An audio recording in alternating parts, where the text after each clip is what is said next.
le bulletin sur Fraternité. Merci de prendre le rendez-vous de cette session d'information, fidèles téléspectateurs de Fraternité FM TV. Nous sommes le vendredi 23 août 2024. Au menu ce soir, recolonisation des espaces publics à Cotonou. Les autorités projettent une nouvelle répression contre l'incivisme pour l'assainissement de la ville capitale. Vous aurez les détails dans ce bulletin. À partir du 15 septembre prochain, les agents de sécurité prévoient une répression contre le non-port des uniformes par les étudiants. Les détails sont à suivre. À suivre également les nouvelles sportives et internationales. Mais avant cela, n'oubliez pas de vous abonner à nos différents réseaux pour ne rater aucune information. Bienvenue à chacun et à tous. Démarrons ce bulletin par une note sécurité. Dans la ville de Cotonou, l'occupation des espaces publics devient de plus en plus une situation inquiétante. À cet effet, une nouvelle répression a été annoncée par le préfet Alain Oronla. Malgré les efforts de l'État pour la sensibilisation des populations dans la libération des espaces publics, plusieurs domaines publics sont toujours occupés de façon anarchique.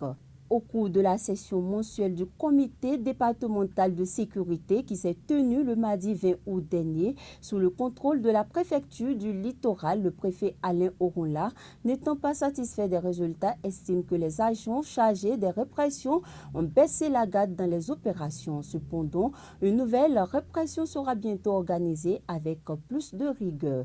Pendant ce temps, le Bénin est un pays qui est doté des prouesses. Parmi ses performances s'allie l'économie. Eh bien, c'est un pays qui a une performance économique inestimable. Suivons ce reportage réalisé par Epiphane Tchabi et Socrate Adam Todé.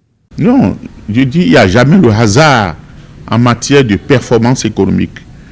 Quand vous ne faites pas des réformes, c'est ce qui a été fait au Bénin, il y a beaucoup de réformes qui ont été faites pour permettre d'assainir la gestion des finances publiques, pour permettre une gestion budgétaire rigoureuse. Aujourd'hui, le Bénin, parmi les pays de l'UEMOA, est classé premier en matière de transparence budgétaire. Ça part de là. Tout ce que le Bénin fait, on peut consulter ça de partout. Et le Bénin vient de prendre la tête des pays francophones en matière de qualité des infrastructures routières et sportives. Donc c'est inédit. Ce n'est pas le Bénin qui fait ces notations. C'est des organismes internationaux qui notent, qui ont les critères et qui notent. Les agences de notation, ce n'est pas le Bénin. Donc le FMI, la Banque mondiale, ce n'est pas le Bénin. Les gens agrègent seulement les informations et sortent leurs résultats, leurs classements. C'est ce qui se fait chaque année. Nous devons donc nous réjouir de ce que notre pays a commencé à se retrouver dans ces classements-là. Avant qu'on classe les pays, quand les notations sortent, nous ne nous retrouvions pas. Mais depuis 2016, on entend parler du Bénin. Et je pense que ce n'est pas du hasard. C'est parce qu'un travail sérieux se fait. Et le Bénin est connu aujourd'hui. Le Bénin est cité parmi les nations sérieuses, les nations qui ont un avenir. Et les notations que nous avons reçues régulièrement par les agents de notation, ces notations disent avec bonne perspective. Ça veut dire que l'avenir sera meilleur pour le Bénin. Ce qui se fait, ce n'est pas du hasard. C'est fait sur du concret. C'est structuré et ce n'est pas sûr que nous chutions de sitôt. C'est pour ça qu'on dit avec bonne perspective. Les agents collecteurs de la mairie d'Abomey-Calavi et la police républicaine seront les principaux acteurs de la répression contre le non-port d'uniforme par les conducteurs de taxi-moto communément appelés émigrants. Cette répression qui vise à mettre de l'ordre dans le rang des émigrants démarre à partir du dimanche 15 septembre prochain. L'objectif, c'est de booster la recette de la commune de Calavi, de faire la différence entre les conducteurs de taxi-moto de la commune et ceux des autres communes sœurs de bannir désormais les fauteuils d'insécurité grandissantes. Il est à rappeler que 4000 blouses jaunes de émigrants ont été distribuées à cet effet par l'édile de la commune Angelo Arwandino. Intéressons-nous à présent aux nouvelles internationales avec Aurel Ouensou.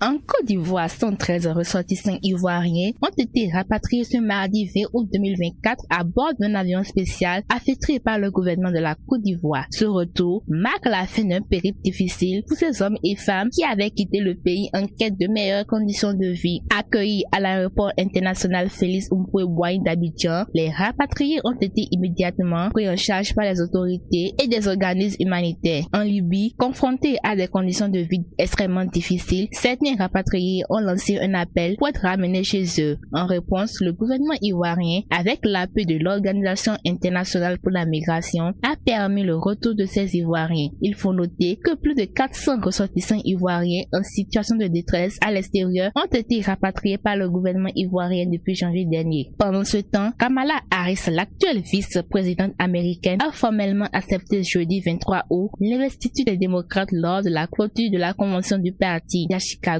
Elle devient désormais la candidate démocrate officielle pour l'élection présidentielle du 5 novembre aux États-Unis, désignée pour affronter l'ancien président Donald Trump dans la course. Dans un discours d'une quarantaine de minutes plein d'autorité, Kamala Harris a promis de tracer un nouveau chemin. Elle a également promis de s'engager fortement en faveur du droit d'Israël de se défendre face au mouvement palestinien Hamas et aux menaces extérieures.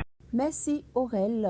Rendez-vous lundi pour un autre numéro. Place maintenant aux nouvelles sportives avec Noris Adagbe.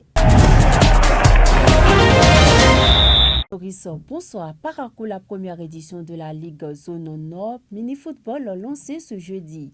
Bonsoir. Après un tournoi d'exhibition réussi, la Ligue Zone Nord de la Fédération béninoise de mini-football a atteint son objectif de présenter la discipline et ses règles de manière exemplaire aux passionnés. Un succès franc qui s'est soldé quelques semaines après au championnat proprement dit. Ce jeudi 22 août 2024, ils sont plus d'1 millier de spectateurs à prendre d'assaut le stade municipal de la ville de Parakou pour assister au lancement officiel de la première édition du championnat Zone Nord de mini-football.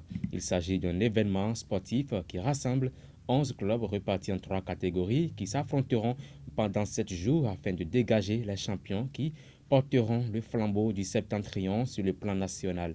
Cette initiative, selon le président de la Ligue Zone Nord de mini-football, Marcel Sessou, s'inscrit non seulement dans le cadre de la promotion de cette discipline qui essaie de retrouver sa place dans l'arène footballistique du Bénin, mais aussi de la détection des jeunes talents pour une intégration dans l'équipe nationale. Le président invite donc les jeunes à faire preuve du fair play et du respect des propos appuyés par le secrétaire général de la Ligue, Herman Roussou, qui invite surtout le public à plus de sorties.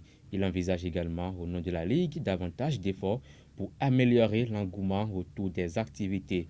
Notons que le match inaugural de cette première édition de la Ligue Zone Nord de mini-football a opposé Wangro FC de Nati Tengu aux étoiles montantes de Parakou. À l'arrivée, score nul de 1 but partout, comptant pour le premier match dans la catégorie des clubs féminins. Un peu plus tard, dans la catégorie des seniors, les garçons de l'Atlético Sport Academy signeront leur première victoire 3-2 face à leurs homologues de Wangro FC. Le tournoi se poursuit au stade municipal et les populations de Parakou et environ y sont invitées pour vivre en direct le plaisir qu'offre le mini-football. Et c'est tout pour le sport.